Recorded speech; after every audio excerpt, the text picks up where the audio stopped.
જય શ્રી કૃષ્ણ મિત્રો, જય સ્વામિનારાયણ, જય માતાજી. કેમ છો બધા? આઈ હોપ બધા મજામાં જ હશો. સ્વાગત છે તમારું અમારા ન્યૂ વ્લોગમાં. અને આજે અમારે વ્યારાબેનનો હજુ સુધીમાં વિડીયો આવ્યો નથી. જોકે વાગી ગયા છે 10:30, પણ વિડીયો આવ્યો નથી. એટલે મારા પપ્પા કે કાડાવડાય છે ને વ્યારાબેન રમવામાં આવી છે. નકર રોજે એકાદ બે વિડીયો તો મોકલે છે ને હું મૂકું છું મારા વ્લોગમાં. હવે આજનો દિવસ, કાલે તો અમારે વ્યારાબેન અમારે હારે જઈશે. કાલે અમારે એક મેરેજમાં જવાનું છે અને એને તેડવા જવાની છે. હેલો મિત્રો, જો રસોડામાં આવી ગઈ છું. મેં તમને કીધું રસોઈ બનાવવાનું ટાણું થઈ ગયું હતું. અને જો બાપુ સરસ મજાનું તેલ આવી ગયું છે. તમને ખબર છે રોજ અમારે મરચાં તળવાના હોય. જો એક મરચું હાથમાંથી પડી પણ ગયું તો બહુ ખાટા ઓડે હો.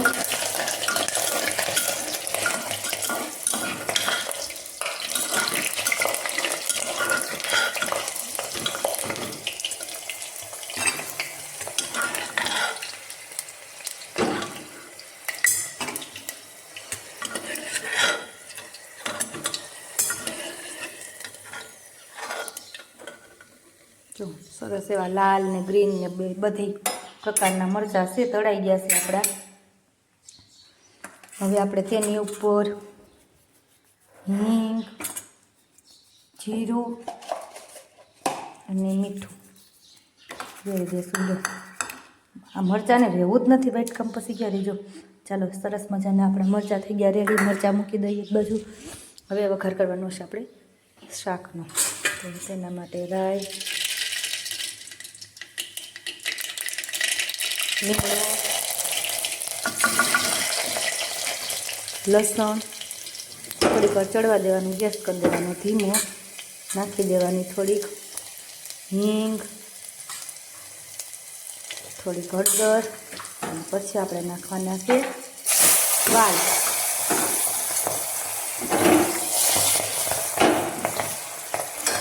ચાલો હવે આપણે બધા વાલ નાખી દઈએ. વાલ વીણીને અમે સ્ટોર કરી નાખ્યા હોય તો પછી થોડીક વાર આપણે છે ને 1-8 કલાક અગાઉ ફ્રીજમાંથી કાઢી લેવા. શાક ચડી જાય તો 2-3 વાર છે ને પાણી ધોઈ નાખવાના. એટલે છે ને ઠંડા હોય ને તો ઓલા થઈ જાય, એટલે કપ ચડી જાય. ચટણી અને જીરું, મીઠું અને 2 દાણા ખાંડ. અમે બધા શાકમાં ખાંડ નાખીએ. તમે લોકો નાખો કે નહીં કોમેન્ટ કરીને કહેજો.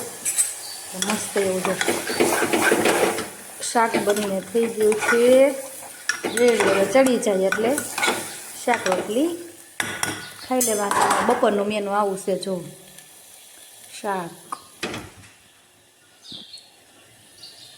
ચાલો બધા પહોંચી જાજો જમવા. વાલનું શાક, તળેલા મરચાં અને રોટલી. હું છું પાર્લરવાળા રૂમમાં. તમને બેકગ્રાઉન્ડમાં દેખાતું હોય છે. અને અમે બનાવીશું બેસ્ટમાંથી બેસ્ટ. અમે તમે વિડીયો જોતા જઈશું. હમણાં ટ્રેન્ડિંગમાં હાલે છે પર્સ આવી રીતના.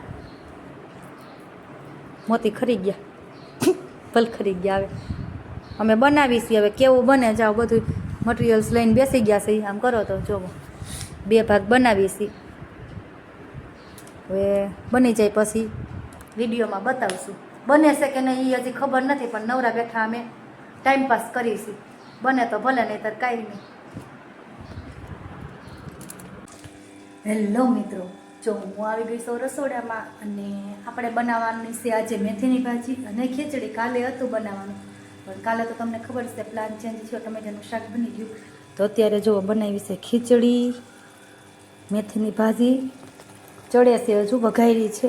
કેવી મસ્ત કલર આવે છે જો, એકદમ ઝેરી લીલો કલર. અને અહીંયા મસાલો કરી નાખ્યો છે, ચવાણું ખાંડી નાખ્યું છે, ચણાનો લોટ શેકી નાખ્યો છે, ધાણા અને રેગ્યુલર મસાલા. અને ભરવાના છે આપણે લાલ મરચાં. તો ચાલો બધા પહોંચી જાઓ જમવા. કોને કોને મેથીની ભાજી ભાવે કોમેન્ટ કરીને કહેજો. મને તો ભાવે, અમારા ઘરમાં બધાને ભાવે. તમે જોતા જઈશો અમારા વિડીયોમાં કે રીંગણાનો ઓળો બનતો હોય થોડાક દિવસે મેથીની ભાજી બનતી હોય. તો ચાલો પહોંચી જાઓ જમવા. મેથીની મસ્ત મસ્ત ભાજી. હેલો મિત્રો, જો આપણે જમવાનું તૈયાર થઈ ગયું છે. અહીંયા બાજરાનો રોટલો નાનો એવો બનાવ્યો છે મારા હાટું. આમાં બની ગઈ છે રોટલી, ચીભડું અને હળદર. અને આમાં છે મેથીની ભાજી, ચણાનો લોટ. અને આમાં તમને બતાવ્યું એમ આગળ મરચાં ભરીને કર્યા છે. જુઓ છે ને મસ્ત મસાલાવાળા. અને આમાં આપણે બની ગઈ છે ખીચડી.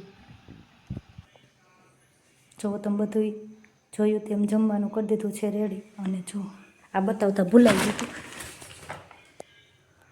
આખી ડોલ ભરીશું ટમેટાની. આમાં જો કેવડું મોટું પપૈયું છે, ગાજર છે, અને હજી આમાં છે ટમેટા. આખી થેલી આ ટમેટાની ભરી જો. અને એક આ ડોલ ભરીશ, એટલા ટમેટા થાય છે અમારે.